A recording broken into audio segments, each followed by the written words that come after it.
It didn't matter that I left. The traumas continue. Jesus Christ, man. I'm so scared now.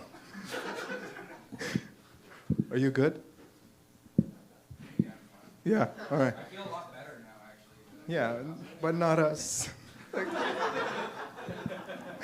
everybody is calling their psychologist tomorrow. Like, I need to speak. Oof. I feel better now.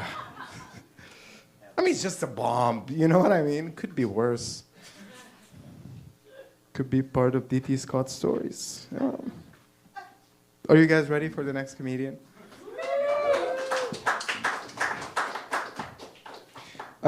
This gentleman I have not seen, therefore I cannot offer an opinion without feeling that I am encroaching on your rights as consumers.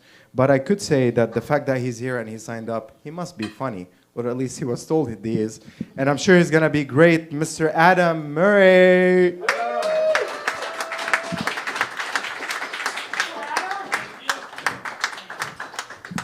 How's it going, everybody? There's a lot of talks about trauma and stuff like that, and I talk about cancer. I haven't done open mics in a few weeks because I have a lot of health problems. I have an immune system condition, and I've had this lymph node that kept developing tumors, so they acted to remove the whole lymph node, so I got a big hole in my arm right here. The funny thing about the recovery for that, though, is that it makes my farts really stinky, so I think George should be great that he's kept me clenched, because otherwise I'd be dropping bombs in here tonight.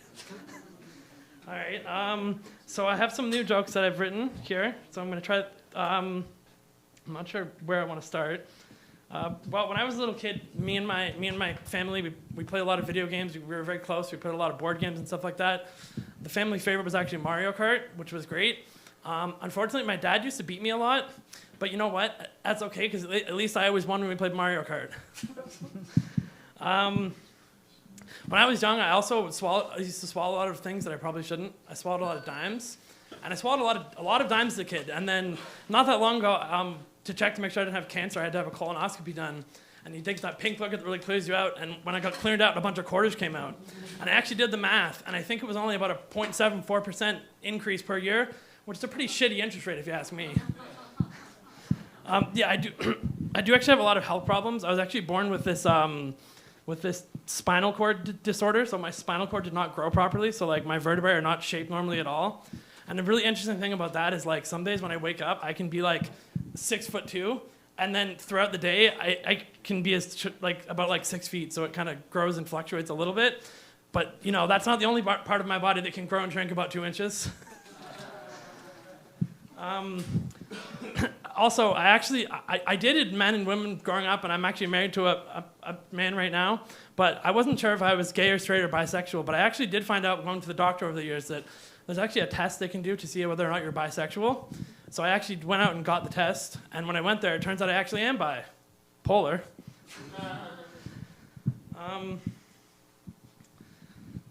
Jeez, this thing keeps slipping on me. All right, let's see. Sorry, this is only like my second or third month doing this, so I'm trying to write some.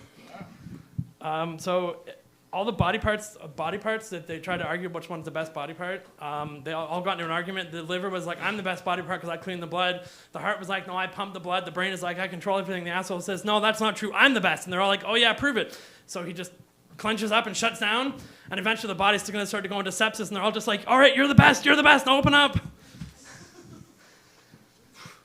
I also work in tech support, and I'm of the opinion that I think that people shouldn't have a license to have a computer, because we just have this old lady that was calling. One time she was really, really messing with us, because she was telling us she couldn't find her email when she opened up her computer, and we're like, what's on your desktop? And she's shuffling around.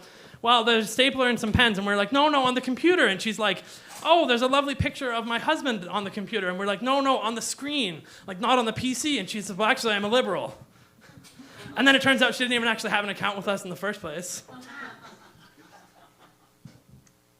I think I have a couple more.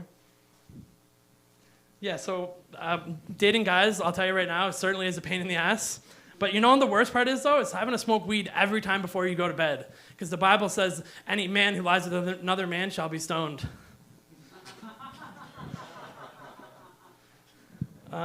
This is a funny one. I think I'll probably end it with this one here. So when I was younger, my grandfather, he used to drink whiskey and smoke cigars. And one day he's smoking a cigar, and I said, "Grandpa, can I try a little bit of that?" And he was like, "Well, I don't know. Can your penis touch your asshole?" And I was like, "What? No, of course not." And he's like, "Well, then you're not old enough yet." And then one day on a Saturday night, he's drinking some whiskey. So I asked him again, "Can I have a sip of that?" And he says, "Can your penis touch your asshole yet?" And again, I was like, "No, of course not."